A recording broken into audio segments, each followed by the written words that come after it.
Now, on this segment, we are looking at how tax burden is rising on the middle class. Now, we've seen Karnataka raising its fuel prices over the weekend, 3 rupees per litre hike. But that brings us to the question that we are raising in terms of how inflation is still haunting the middle class. And it's not just about fuel prices. If you take a look at some of the information that we have gleaned out for you, how there's, of course, fuel price hike taking place in the latest being Karnataka, but the fuel prices are pretty high even in other metro cities like Delhi.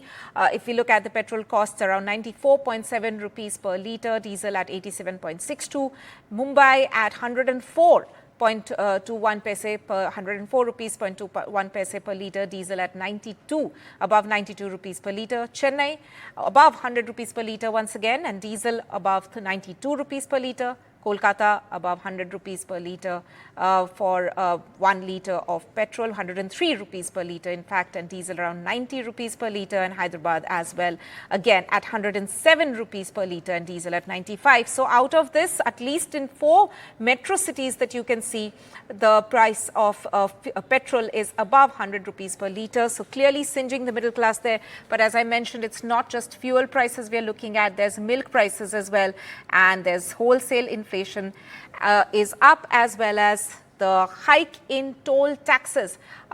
We will be taking calls on this show, so please call in with your views, what you have to say about the rising tax burden on the middle class. But I'm also joined on the broadcast by Ms. Khushbu Jain, consumer rights lawyer. Ma'am, thank you so much for joining us on the show.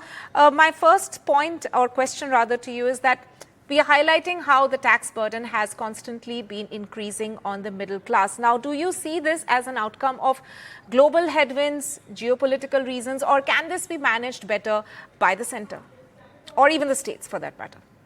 See, ideally, if you look into how fuel prices increase, or these prices increase, is because of geopolitical and at the same time, what taxes we are putting statewide. So here, if you or center-wise, but here, if you're talking about the current aspect which is there when it comes to Karnataka, we are looking into that's nothing to do with the geopolitical scenario, but it's to do with increase in the VAT, which is to do with the earning which state government needs to run or to implement its schemes, its social security schemes. And because of that shortage of the money where they can fulfill this, where this increase in the prices or the hikes have come up. Important point. Khushbu, stay with us. I'm joined by a caller, Mr. Prakash Arun calling in from Chennai. Mr. Arun, please tell us what is your view on this story that we are doing, whether or not we are asking, is this an easy way out for governments just to hike tax burden on the middle class? Yeah, just a small quick clarification. My name is Prakash Raghu, not Arun. All right, beg your pardon, Mr. Prakash Raghu. Yes, go ahead and make your point. Yeah, I agree with the panelist that it is more to do with the funding of the populist schemes, but and less to do with the geopolitical crisis that we are facing at the moment. I think NDTV has taken a very measured, considered view of this. I think now that the budget is going to happen anytime once the parliament meets, I think it calls for a rationalization in income tax. You must bring down the tax rates of the salaried employee. And number 2, I think there must be a push from the media to bring the petroleum prices under the purview of the GST. That would reduce the load much on the common man. Now, regarding milk and other essential commodities, it has got to do with a host of other factors like labor, like fixed expenses, and operating capex expenses. There are so many things involved, and I think it calls for a greater debate. And yes, I think it is time that the media must put pressure, irrespective of the government in any state, to stop populist schemes and to push, massively give a thrust to have the petroleum products brought under the ambit of the GST. Very important point. Reduce the burden. Very important point. Mr. Raghu, thank you so much for joining us on the broadcast with your views. I am also joined by Mr. Shankar Chatterjee calling in from Hyderabad. Yes, Mr. Chatterjee, do you also agree with the same view that was being expressed? Good evening, madam. A very nice topic. I'm a very senior citizen. I was a retired professor, Government of India, traveled widely India and abroad. The problem is that for vote purpose, easy freebies, easy getting vote bank, they are doing some freebies. West Bengal and many places. Now Karnataka hiking that fuel. They do not understand the post impact. But anyway, I suggest, I am senior citizen, 67 years age.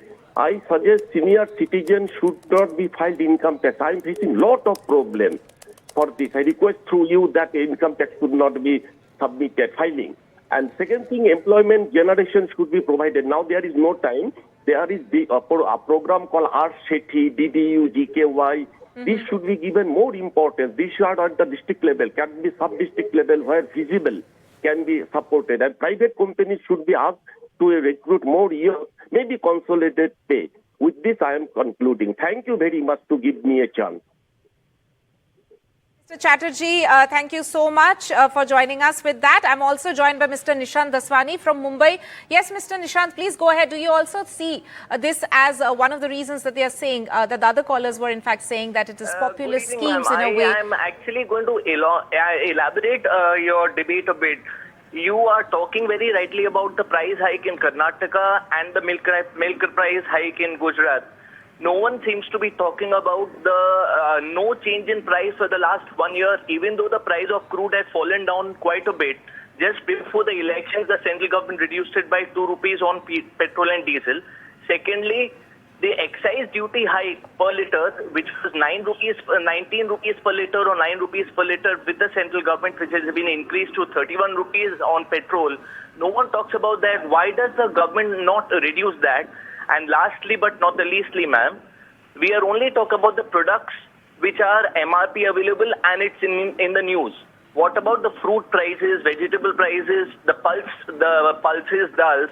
It is strange that the government provides 5 kgs of muft ration to 80 crore people. That's a very noble cause. But then the shortage of that in the market leads to a hike in the prices of pulses which no one covers. That also hits the middle class, doesn't it? Absolutely, absolutely. In fact, we appreciate the fact that you have also increased the ambit in a way of what all we are discussing. It's not just about fuel prices. Again, we are also not saying that it's about milk prices. It's not about any particular state, A state versus B state. We are talking about how there seems to be a passing of the buck in a way which is taking place. How governments, whether it's the center or the state, seems to be passing the buck of the burden of all these prices on price rise on several whether it is one particular, whether it is fuel or whether it is energy resources for that matter, or whether it's about food inflation, the burden is in fact being passed on to the consumer. So please keep your calls coming in. We would appreciate all the views which are being shared on this discussion that we are doing right now. But for the moment, let me go across to Khushbu for a quick point. Khushbu, do you know, a lot of callers were pointing out how that this is probably a byproduct of populist schemes. That several governments, whether it's state or center, is looking at populist schemes vis-a-vis actually prudent economic measures. Do you also see this a fallout of that? See, yes, that's why one has to keep in mind that though we need social welfare schemes and they are very important for the long-term benefits, but all these government have to realize that implications is challenging and there has to be a balance, or there has to be a classic trade-off for the policymakers, that they need to navigate this space very carefully and they need to understand that there are some implications by providing social safety net, and at the same time they need to make sure that they ensure basic services for vulnerable sections of the society. And here we are talking about like for example, if I have to put it across, on one hand, fiscal burden of those schemes can constrain the state's ability to invest into physical infrastructure. So whenever you're having a scheme in place, though it is for the populace, it is for your vote bank, or it can be for anything, but one cannot deny the underlying fact that these schemes are necessary. But one has to understand what schemes are necessary, and you need to make sure that what are the alternative financing mechanisms for the government, because it should not be that the government pockets becomes empty and at last a middle class has to pay via this way, because that's also another way of hurting the economy. economy. So that balance has Right. to strike off, forgetting, your vote bank and forgetting other things Right. in the system. Exactly. A balance needs to be struck. Very important point there. I'm also joined on the broadcast, Captain Jagpal, calling in from Rohtak. Yes, sir, go ahead with share your view on this story that we are doing right now. Good evening. Let us play this by reverse flick. You see, Indian media had launched a very successful campaign on 2G, where the people watch 2G campaign on a television. And this television was provided by Dr. Karnataka, and he had bribed the voters with the television. But the voters are so sharp, they booted him out and brought Jayalalitha with full majority. The other reason for the middle class getting a case, they are not organized. While voting, they don't form a block. They don't ask for the right thing and right man, and hence they pay through their nose. Thank you. Right. Thank you so much for joining us on the show, sharing your views, Captain Jagpal there. And there we are getting a lot of callers. Please keep your calls coming in on this, about inflation and how the state government and the central government, for that matter, are tackling with the situation. What exactly is the answer to handling the cost of inflation? In fact, let me go back to Khushbu for more on this. Khushbu, in terms of being a consumer rights advocate, what do you think a consumer can do in such a situation? There had, in fact, been a time when we would see literally almost on a daily basis fuel prices being hiked. Now, at the time, of course, the government said that this was the best way possible for them to handle a geopolitical impact on energy resources, which is why there were frequent hikes being made, and when the government could, they slashed it down to the point that we are at today. But in terms of a consumer at the receiving end, what can be done to manage this situation? Are there any forums that people can approach? See, these situations, practically, I think instead of people to understand on what they can do, it should be that we should make sure that the policymakers are put to across, that they understand, and they understand what kind of implications a person will incur because of this, and at the same time what implications economy will incur. When it comes to people, I think all of us to be ready when it comes to situations like this, and there are a lot of social schemes but that are running. So when these kind of situations arise, we should be aware about how to manage funds, how to manage situations if these kind of situations come in place, to have that finances in such a manner that we are equipped and ready. But I would again go back on the point that it is not people, a general public or the one which is burdened or at the receiving end, but it is, I think, policymakers and us, via whom the public can raise these questions and this is challenged. And we keep in mind that the public should not be happy with just those, freebie schemes that come from the government, but at the same time they need to understand that if these kind of scenarios happen, then keep in mind that which government they want to bring in place or question them for that matter. But at last it would be a policy aspect, and till the time government doesn't bring in a proper policy mechanism where they can strike a balance, I'm repeating that again, it would be difficult even for government to run. We cannot squeeze the government for that aspect, but government has to understand that's why they are being tasked with it. It's not a normal thing that I've come in the power and I can do whatever I can, but it's a proper way of running the government, and that policy has to be orchestrated in a manner that it directly reaches to the people. One, everybody's forgetting that aspect, that there has to be an aspect where you can diversify financing sources, explore public-private partnership models to leverage public sector to their expertise and their resources, get additional funding from them or somehow the way, so that it can have co-payment mechanisms from those who can afford it, while protecting the middle class and the poor, and so that these schemes do not have impact on their earning, and at last middle class is getting impacted.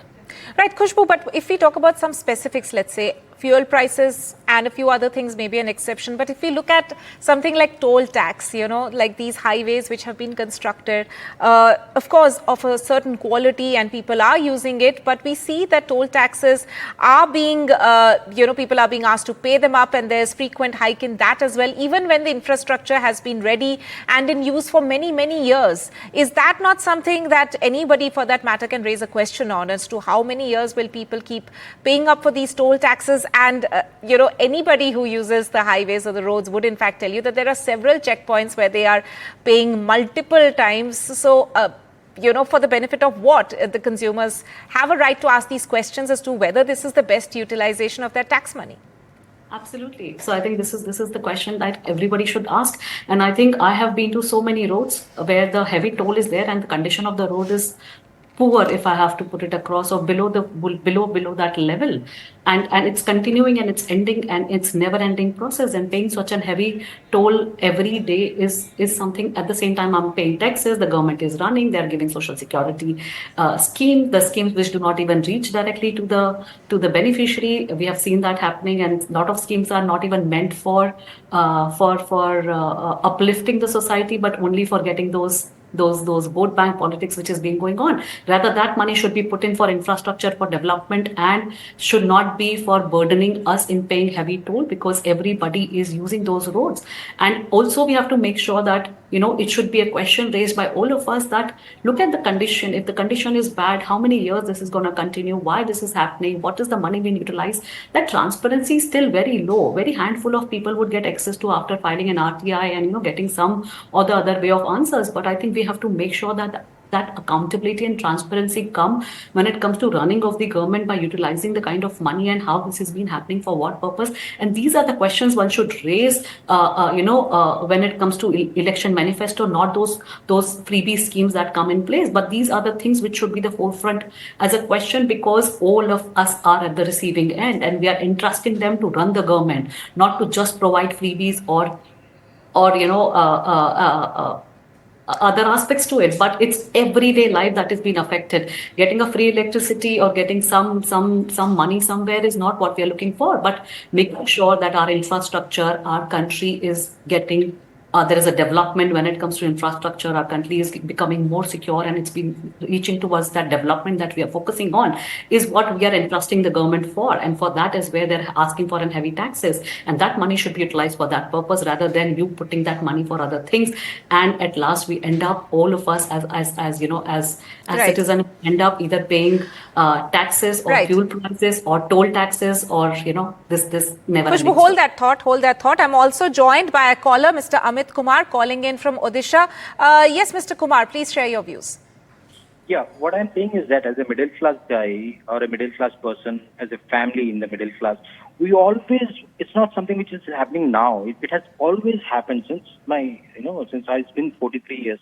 It has always happened. We've always faced the brunt of the policies, or I call it matrix, political, social, cultural. Middle class is always trapped and always more suffering than any other classes. Because, what I expect is that they should, like the way they treat, we are human beings at the end of the day. So like the way upper classes are treated, lower classes are treated, middle class should also get certain kind of benefits in terms of humanitarian, because it becomes so much tough for the middle class that it is not possible. And there are so many things that are happening, right? So, and the price rise is so high that it's almost impossible to grow, to learn, to come out of that trap. So this is what I feel. Right, and thank you so much, Mr. Dwivedi, for joining, for calling us. And I hope some of these voices are actually being heard by government representatives, officials who are in decision-making positions, because people are, in fact, talking about the pain that they have to take, and this kind of a price hike coming in just shortly after the elections. That is also something people would, it would raise eyebrows in a way, Khushbu, that while on one hand we can in fact see states and the governments actually trying to say, bring about these populist schemes, welfare schemes, so to speak, but right after elections, and it's not just about Karnataka, many others have done it as well, we can see this sort of a tax burning being imposed or thrown at the consumer shortly after the elections, which of course raises some of these questions that we have been discussing as to whether or not these welfare schemes, in a way, at the end of the day, have an illusory effect only.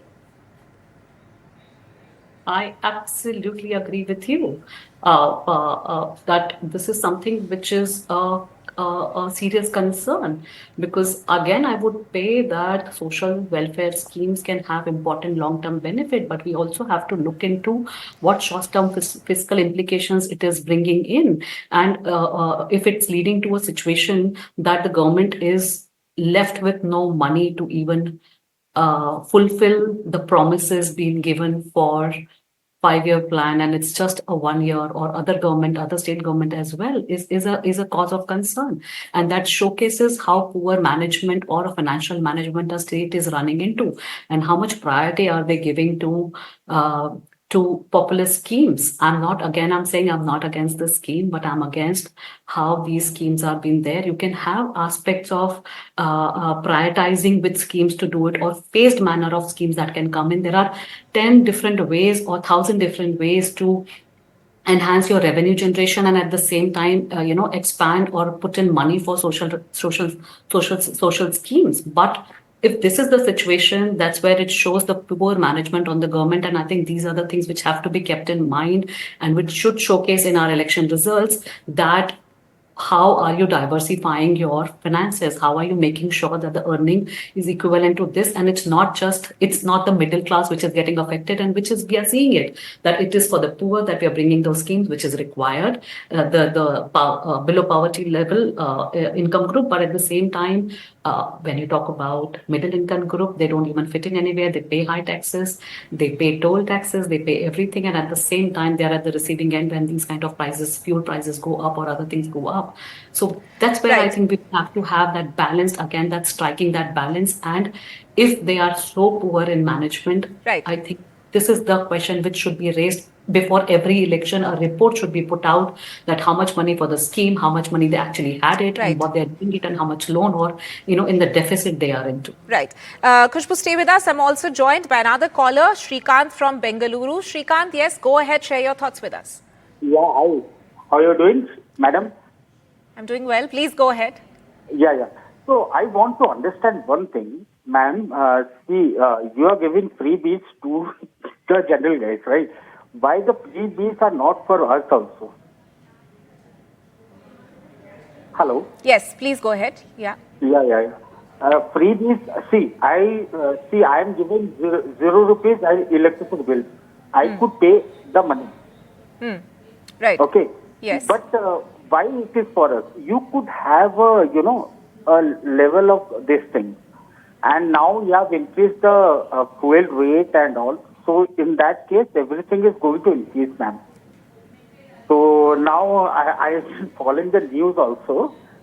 So it is getting increased. The Amul rate, the milk rate, and all those things are getting increased. So how you are going to get that thing into the concern? Because see, ma'am, one thing is that the central government has not increased the fuel rate. You have increased. I think because I have been speaking to some of my friends, because I am staying here in Bangalore since 2007. I am from Odisha. Okay.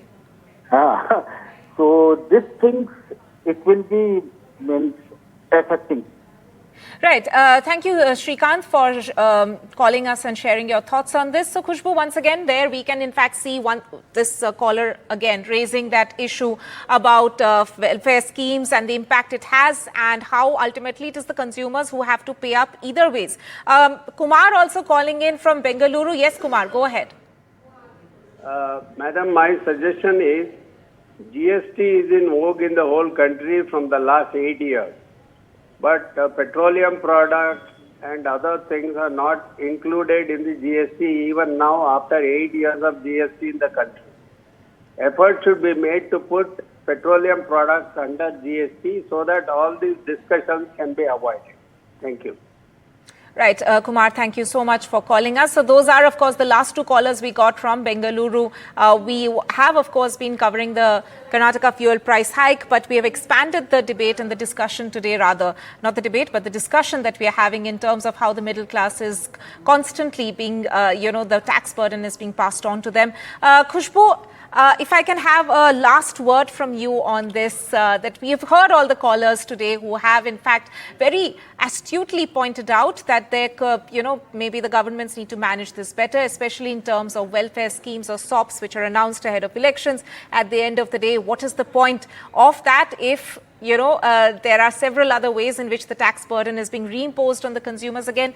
So in terms of final thought, if we flip the question in a way, what can the government do better? What can the government do better? I would say pick up the schemes which are absolutely necessary, balance out the aspect when it comes to look into your you look into your kitty, if I have to put across in a layman language, and then after your kitty you understand that how much spending you have to do, and prioritize which are absolutely necessary. You can have social schemes to an extent or restricted to a part which in a way leads to development, in a way leads to an aspect that it makes the state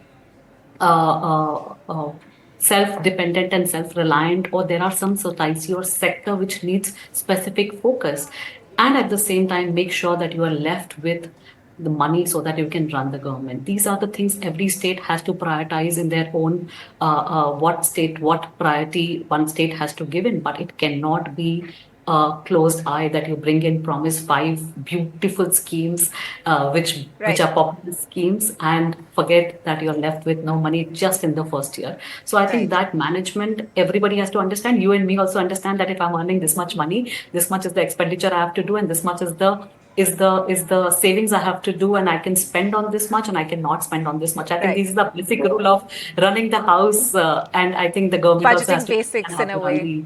run the state. Right. Khushbu Jain, Supreme Court advocate and also a consumer rights lawyer there. Thank you so much for joining us with your thoughts there. And also I thank all the callers who called in on the show and shared their views. I hope, as I mentioned, that the government bodies and representatives in charge of these decisions are listening in to those voices as well.